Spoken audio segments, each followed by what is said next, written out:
Souls Unitarian Universalist Church, building community, inspiring growth, creating change.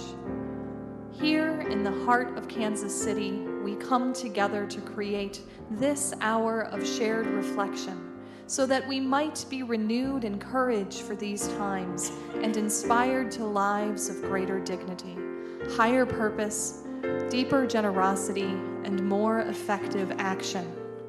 May the words and music and images that we offer today nourish our best selves, calling forth abundant wisdom and love.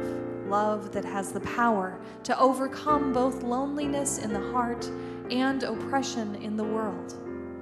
Welcome to our service this morning. Arise, O souls, arise.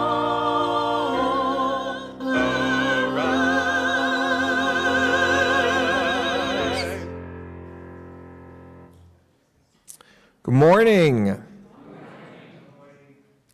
That was a good response. I'm Richard, and I'm a member of All Souls. We're glad that you're here or joining us online. We're a Unitarian Universalist congregation. Our tradition is a large tent with room for many beliefs and approaches to the questions that matter.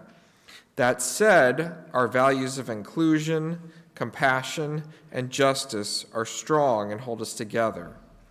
We seek to build the beloved community, making room for everyone and creating a world where everyone's needs are met. You may be new here this morning. Welcome. I hope that you have visited the welcome table in the lobby where you can learn more about our congregation. Would the All Souls members who want to meet visitors please raise your hands? We're a friendly church. Visitors, as you feel comfortable, I encourage you to talk with any of the people who raised their hands. Anthony, would you please introduce our guest violinist? Hi, I am Anthony Edwards, and I'm the music director here at All Souls, and we're very, very happy to have my good friend Anne-Marie Brown back with us this morning to play. So help me welcome her.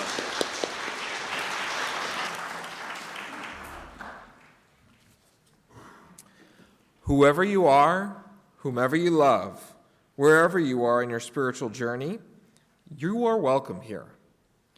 Whether you come with laughter in your heart or tears, you are welcome here. You're invited to join us with an open mind, a loving heart, and willing hands. We welcome you here today.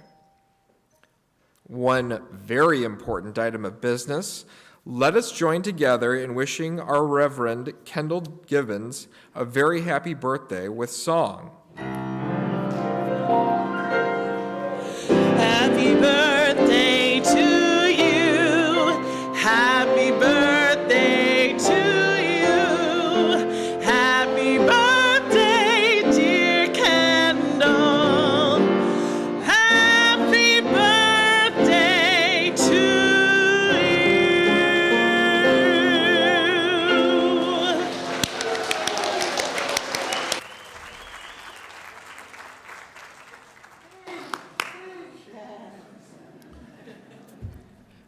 Following the service, please gather in the lobby to celebrate with birthday cake. Our guest minister this morning is Reverend Dr. Nori Rost. Reverend Rost is the clergy leader of the New York Society for Ethical Culture in New York City.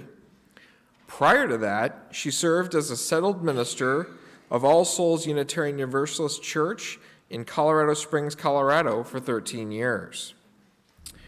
Her career in Colorado followed more than 20 years of service as a minister in the Metropolitan Community Churches. Welcome, Reverend Rost.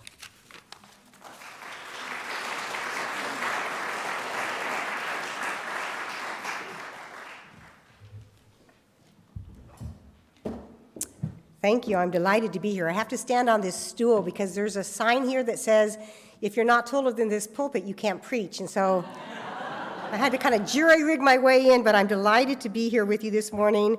And I want to share opening words from Reverend Dennis McCarty. He's a UU colleague in Indiana, and this is from his blog, Thoughts from a Gentle Atheist. Each of us is a single set of eyes and ears in a universe beyond our comprehension. Our life is but a few cycles around the sun before a universe ancient beyond numbers. Broad, narrow, ancient, new, complex, simple. The work of our religion is to bring all these paradoxes into relationship. So let us be together in a way that opens the heart to more than the mind can conceive. Thank you.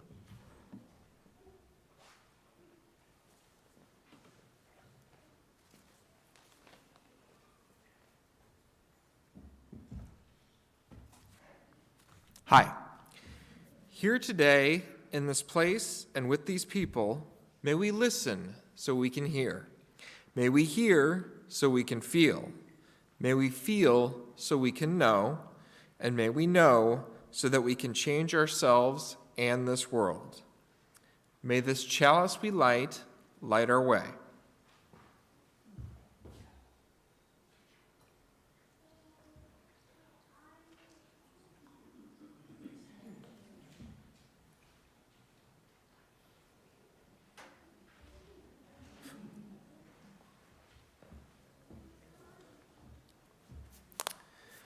Please stand as you are able and join in the affirmation of our covenant, and then remain standing as we join together in our song. Goodwill is the spirit of this church, and service is its law. This is our great covenant, to dwell together in peace, to seek the truth in love, and to help one another.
All right, so now it's time for all ages. And I know sometimes you have the children come up front, sometimes you don't. Today we're going to just have you sit where you are so you can enjoy the story from where you are. And I'm speaking today about how it takes a village to really be fully human. And so I thought I'd share this book that was written by former First Lady Hillary Rodham Clinton and illustrated by Marla Frazee. Sometimes it takes a child to make a village. We all have a place in the village, a job to do, and a lot to learn. Kids don't come with instructions, but neither do grown-ups, tragically. Would that we did. Every child needs a champion, or two, or three, or more. And the right tool to get the job done. Every family needs help sometimes. Kindness and caring and sharing all matter. Playing matters too. And resting, because the world is in a hurry, but children are not.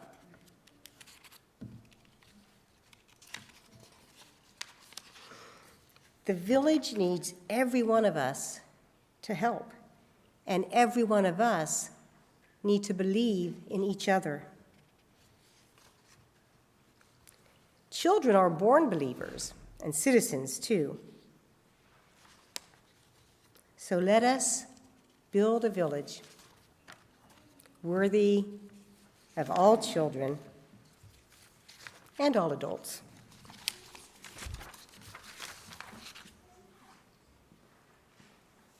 And now we will sing the children out to their classes.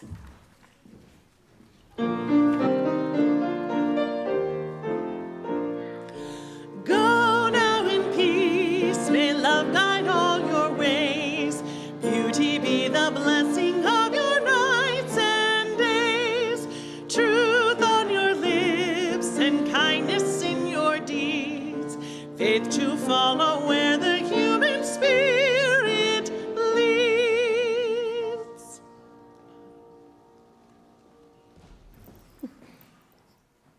Good morning. I get the step. I'm Anna Sajovic, and I'm a member of All Souls since 1991. I'm honored to currently serve on our Board of Trustees. At this point in our service, we have the weekly opportunity to give money toward the many programs and unique community that All Souls provides for all of us. Every time we contribute our dollars to the All Souls general budget, we help to fund staff, justice and educational programs, our building's facilities, the ever-changing, much-needed technology that connects us to new and existing members, everything that keeps us going as a church.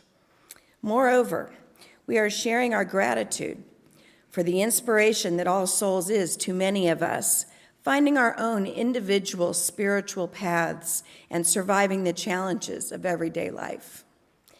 I, like many of you, find peace and comfort knowing All Souls is always there for me as a respite and a source of energy. I'm truly grateful for all my involvement at church, the church brings me, and believe All Souls deserves all of our support. Today's offering will now be gratefully received.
We now dedicate our offering.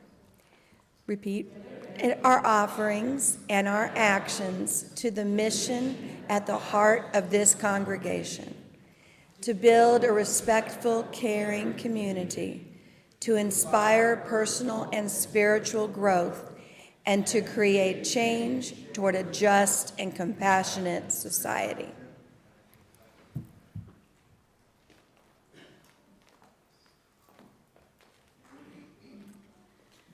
Our first reading today is called What We're Doing Here by Rosemary Watola Tromer.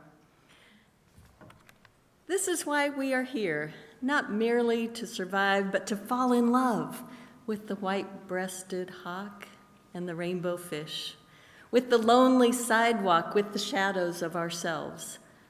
Fall in love with the hands of the woman wearing yellow, and the girl who loves chocolate, and the boy who loves cars, and the man who makes us want to be a better version of ourselves. We are here to fall into unmanageable love, to love reason, love beyond fact, beyond certainty. We're here to lose all our ideas about love and know it as the next choice we make, the next word we say, the next invitation we offer ourselves. We are here to love the world and each other the way whales love water.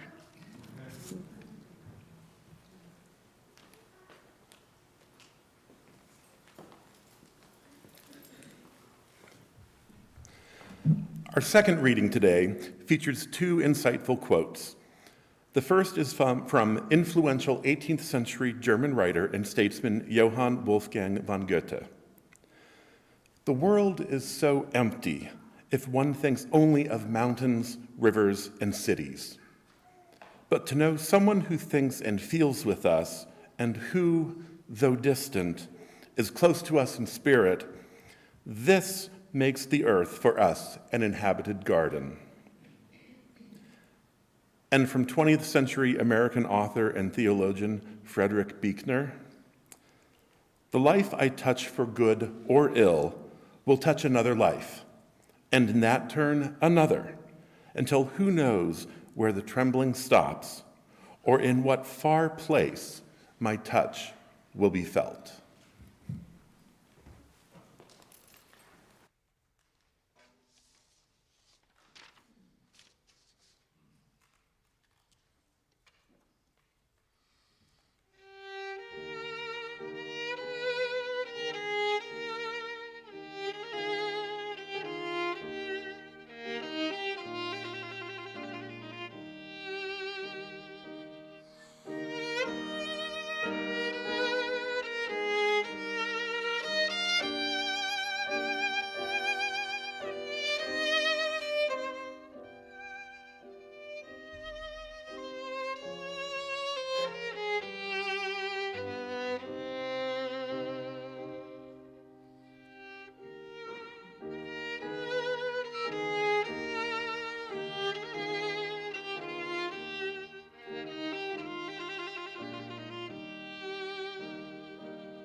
Thank you so much, Anne Marie and Anthony. And thank you to Anthony for being just such a great help in coordinating my service here this morning. I really appreciated all you did for me. Yeah, let's give it up for Anthony. Woo! A few weeks ago, I gained entrance into a community that's new to me. I've been adjacent to it my whole life, and I've participated as a guest in some aspects of it, but I've never belonged. That all changed on February 11th, 2024. When all alone in my one-bedroom apartment in Manhattan, New York, with only my cat Wham and my golden doodle Ruby to witness, I, Nori Rost, watched the Super Bowl. Now, I didn't just watch the Super Bowl. I laughed, I cried. It became a part of me. Wham was singularly unimpressed with my histrionics, my encouraging shouts, my whoops and hollers, but Ruby was completely undone, wondering, alternatively, did she do something wrong or something right? Was she going to get a treat or a punishment she didn't know? Was it something she said? Was it something she did? What the heck was wrong with me? In the interest of full disclosure, I should note that, first of all, I grew up in Topeka, Kansas, so of course I should be a Chiefs fan. I have nieces here in Kansas City, yeah. I have family in Lawrence, Kansas, so my whole family, of course, was just going wah-wah over the game.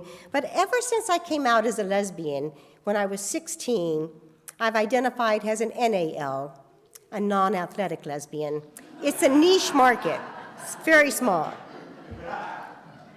But I've certainly loved going to Super Bowl parties, right? And there's great snacks always, and the commercials are fabulous, and the company's fabulous. But this year something changed in me. And I, probably had something to do with my family going, wah, over the game.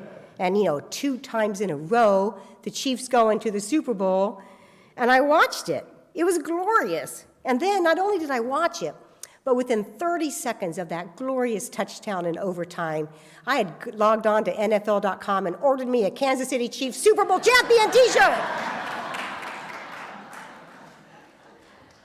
That was the community I entered, but that wasn't the only community I entered, because the next day was actually the best part. The next day I go downstairs to go to work with Ruby, my golden doodle, and I go up to the doorman and say, hey, you watched the game last night? Yeah, we got into a conversation, and I'm like, I'm saying Purdy did okay. He's young, he's got his whole career ahead of him, but what a great thing. Last pick of the draft, Mr. Irrelevant, here he is playing in the Super Bowl. We're just going on and on about this. Like, I know what I'm talking about, there's actually a doorman, ironically, at the Trump Hotel that Ruby loves, Tommy. Hey, Tommy, see the game last night? What did you think about that? Mahomes, man, he's magic. I thought once the 49ers had that field goal, I thought it was over for us, and then he just came through all day long. It was like I was in this special club. That happened because I watched the Super Bowl. And we just went over it. We marveled at it all. And it was an amazing thing. I had just entered the much vaunted community of not just being a part of the Kansas City Chiefs fans, but of the Super Bowl community. This was for those who watched the game, get this, for the game, not the commercials. They actually cared about the score. And I got to tell you, it felt good. It felt really good. Now, overall, this community has a low bar. You really just have to be a fan of football and watch the game. But still, it gave me great satisfaction to join it. I mean, one day, not that long ago, I was one of those obnoxious people who said, apparently there's a sporting event happening on Sunday, something to do that's super, I don't know what it is. And now I'm discussing the potential of the young 49ers quarterback with anybody who would listen. What a rush. The truth is, community is the only way that humans can thrive. And for some people, maybe the Super Bowl community is the only community they have, right? that once a year where they can talk about this game with whoever's in their lives. I almost said to a stranger on the subway, but I stopped myself. Not that it's unusual to have strangers speak to you on the subway in New York, but I stopped myself. Now, there are levels of community, levels of commitment to community. The Super Bowl, as I said, has a low bar. Being a part of beloved community is much more demanding. Beloved community is the broader sense of how we are responsible for one another, how we are called to work for justice on behalf of marginalized communities, how we're called to come alongside one another, to be with one another, even when we disagree, maybe even particularly when we disagree. It takes a village, we're told. Beloved community is the big tent village we live in. The village it takes to raise each of us into the best version of ourselves. It takes a village to raise a child. That phrase originated in Africa, and it's so ubiquitous it can't be linked to just one culture. In fact, there are many variations of it, but I think it's fitting that the continent that birthed the entire human race is still so in tune with what it takes, with the only way we can survive. It takes a village. It takes a village to raise a child. It takes a village to nurture the child's dream. It takes a village to till the soil of humanity so that we can become a good harvest, so that we can create something good. And we Unitarian Universalists get that, don't we? I mean, we're pretty good about that. Here at this congregation, I know you're very active in being the village that Kansas City needs to raise children, to nurture lives, to nurture dreams. We register people to vote. We write postcards to people in other states, encouraging them to vote. We sign petitions to get reproductive freedom back into the hands of the people who need it, which are those who need to be making those choices. We donate to Planned Parenthood. We attend rallies for refugees and immigrants. And we enroll our children in OWL, maybe the most important thing we do. And we try so very hard to be a good village. We're like the school crossing guards. We want to make sure everybody gets across the street safely. It's good work we do. It's good trouble we get into. But sometimes we forget that no matter how old we are, we need a village too. We need a village on the very micro level of our lives. We need to be surrounded by a loving community of folks who have our back and care for us, family and friends, who journey with us and with whom we journey, who will cheer our victories without envy and share our sorrows without needing to fix them. These villages don't need to be a large group. It could just be a small group of people in our inner circle. I like to call them communities of care. These are people whom we welcome into our home, regardless of what it looks like. They know where the bodies are buried. And they will also give us, they'll help us bury them sometimes if we ask. They will help us bury those bodies. They'll give us their proverbial shirt off their back, and so we're not embarrassed to ask for help from them because we know they love us just as we are, warts and all, as the saying goes. These are people who would, if need be, get out of bed at midnight and bail us out of jail and not ask questions. Now, I recognize that not all of us have friends like that. It's part of the culture of our world that we live such isolated lives. And sometimes it's hard to find those communities, but I'm going to encourage you today to find them. Now, it's hard. It can be hard to let down the barriers because it makes us feel so vulnerable, doesn't it? Like, I don't want these people to know I need help. I don't want these people to know I overdrew my checking account because I forgot I had a bill coming out. I don't want these people to come and see my house when I haven't done the laundry in 3 days. But that's what we're called to be as humans, as authentic humanity, to be ourselves. And when we've spent a lifetime building a protective barrier around keeping our heart from getting hurt, it can be, or being embarrassed, right? It can be hard to let that down. And I was the youngest of 5 kids, and I always say we had like a Lord of the Flies childhood. It was not pretty. It was not Lord of the Rings, Lord of the Flies, where I was just kind of this wild, chaotic, and I was used to getting picked on by my older siblings, right? So I had a barrier up. I didn't tell anybody. I didn't cry in public. I didn't do any of that stuff. And when I was a young minister living alone in Long Beach, California, on staff at the Metropolitan Community Church there, I had made 2 close friends, a couple named Carol and Anita.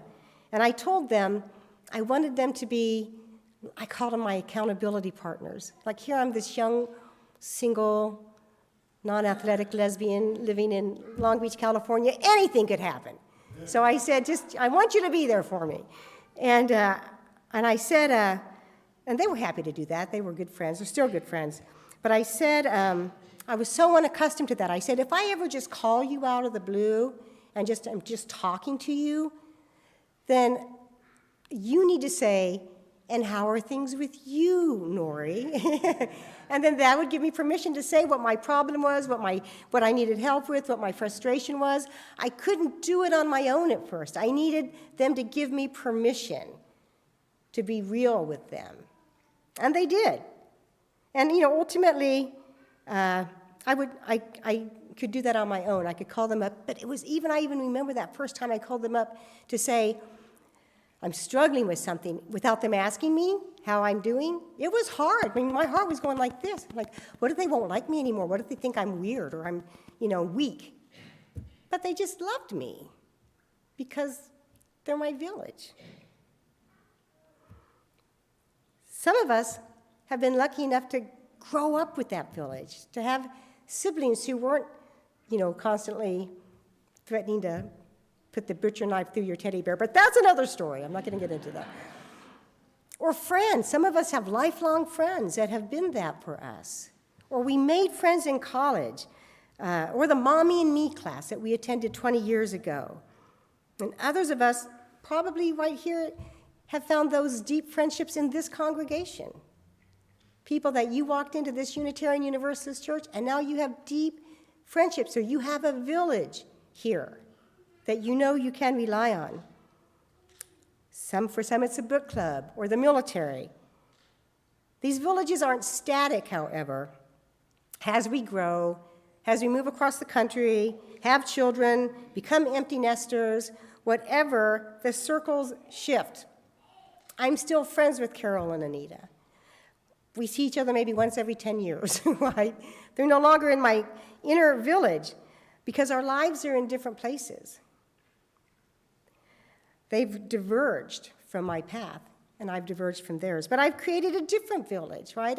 I was in Colorado Springs at the All Souls Unitarian Universalist Church there for 13 years, and prior to that with the Metropolitan Community Church. I lived there for 27 years. I had a village. It took a village to raise a Nori. It still does. But that shifted. I've been in New York City now for 2.5 years. And I have to say the hardest thing about this move is that I have yet to really make a village there. I'm older in life, and people already have their villages. But, one of the silver linings about COVID is that we realized we could have happy hours on Zoom, right? And so I still have a village, it's just not in Manhattan. But we each need a village like that, a village comprised of real people sharing their real lives, not people who you just laugh with, but people who you cry with. I like that meme that goes around Facebook that says, "Are you funny, or did you have a normal childhood?" Because it's easy to laugh with people, but we also need to be able to cry with them. We need people who hold space for that, who cause us to think, who challenge our assumptions, who ask us questions, who don't let us slide by with inauthenticity. I remember one day, all those years ago in Long Beach, I was sharing with Carol a decision I'd made, and giving her kind of a smooth story about why this was the best decision for me. And she said, I knew I wasn't convincing. And a lesser friend would have said, well, you know, whatever you want, whatever makes you happy. And she said, with all due respect, Nori, I think you're full of crap. And she was right. And she said she could say that to me because she was in my village and she had my back. And she called me to authenticity. She spoke the truth. People in our communities of care are authentic. And they also strengthen our resilience. They help us to be more resilient.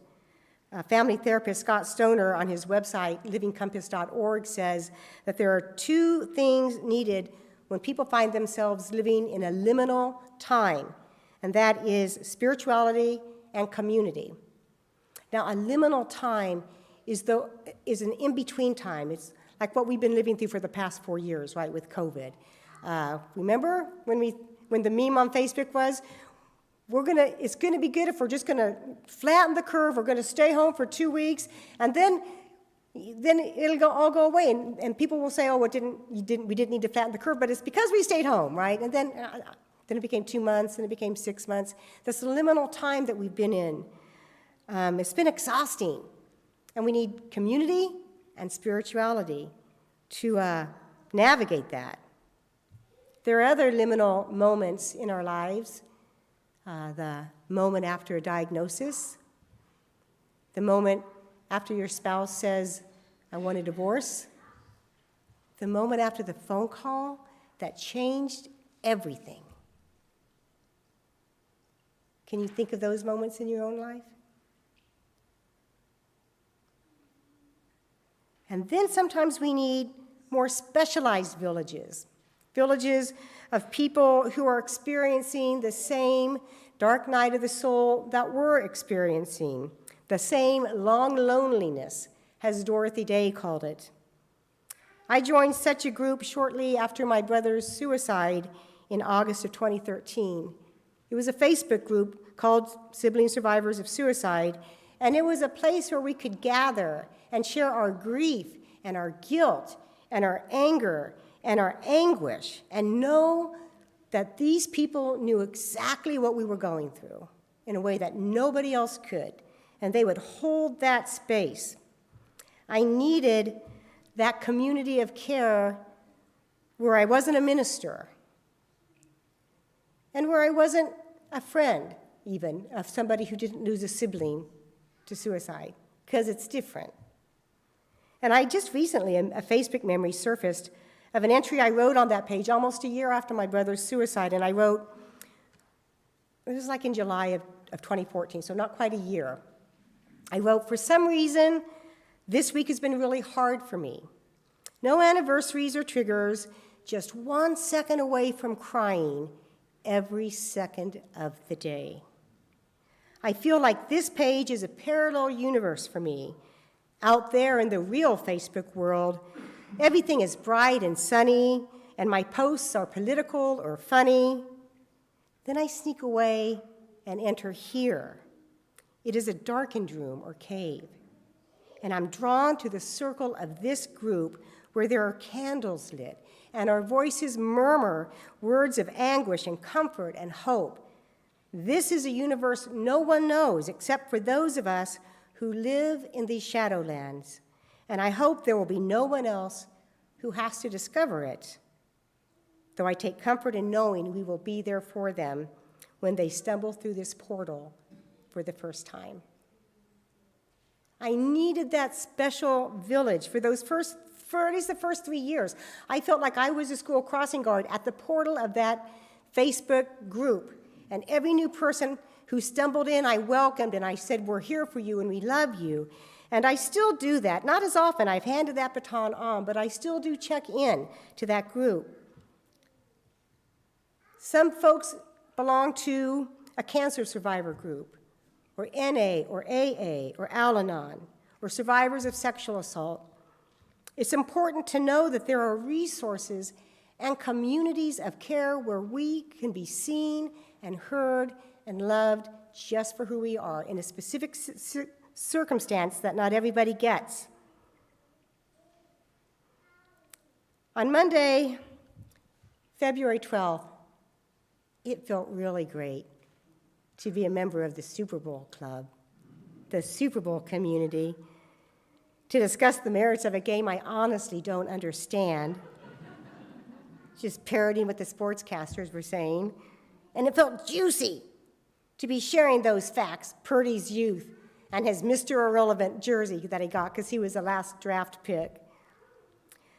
But come Tuesday morning, those same people who I was in an animated conversation with would have given me the side eye if I sidled up to them again and said, "So, did you watch the game on Sunday?"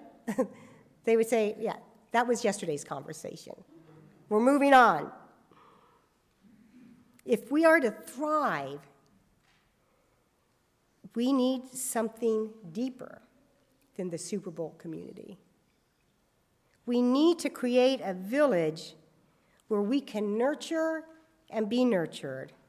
We need something more. It takes a village to raise a child. It takes a village to raise a Nori. Anthony was a part of my village this week. It takes a village to raise each one of us. And now's the day, if you haven't found that village, to begin looking. I'm going to close with words by Cole Arthur Riley from their book, Black Liturgies, Prayers, Poems, and Meditations for Staying Human. For you, they write, I want more. I want friendship, romance, family. I want a community that will not destroy you. I want belonging that isn't always at risk, that isn't always threatened. For you, I want a sense of self required to walk away, to forge for solid bonds. To be known is not frivolous. To be known is not frivolous. It is survival. You will not survive by self-care and self-love alone. Who will hold you? Who will remember you? You who are something to behold. You who are flawed and mysterious, and needy and good. Belonging is not too great an ask. Find your sacred company, and may they find and cherish you. May it be so. And now please rise as you are able and join with me in singing 354, We Laugh, We Cry, verses 1 and 4.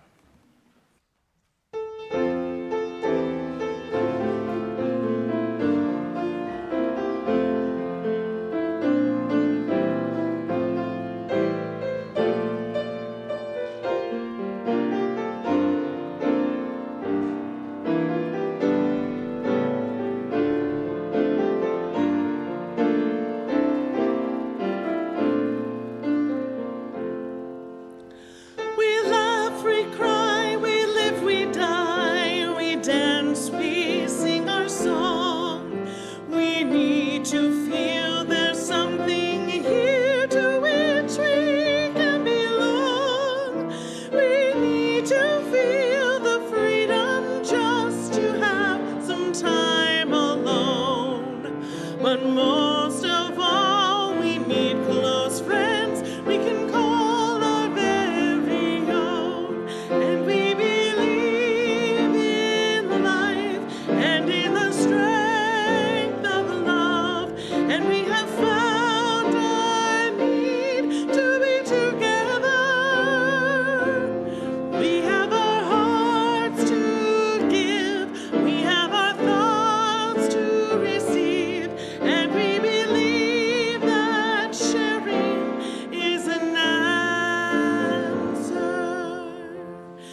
Thank you.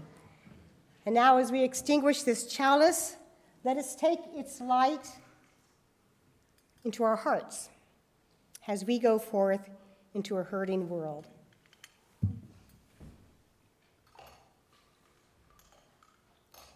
And for our closing words, I'm once again going to be quoting Cole Arthur Riley from their book, Black Liturgies, Prayers, Poems, and Meditations for Staying Human. May the God who exists in a multitude lead you into communities of true belonging. May they protect you from spaces that demand a selfhood that is no longer true of you, and guide you toward those who can glimpse your true face. May God preserve those friendships that are meant to last, and may they grant you the stability of heart to let go when the time has come to find belonging elsewhere. And to the lonely, to the isolated, may the divine be company to you as you wait for the embrace you are worthy of. You are worthy of. Go in peace, one sacred soul in a collective. Amen.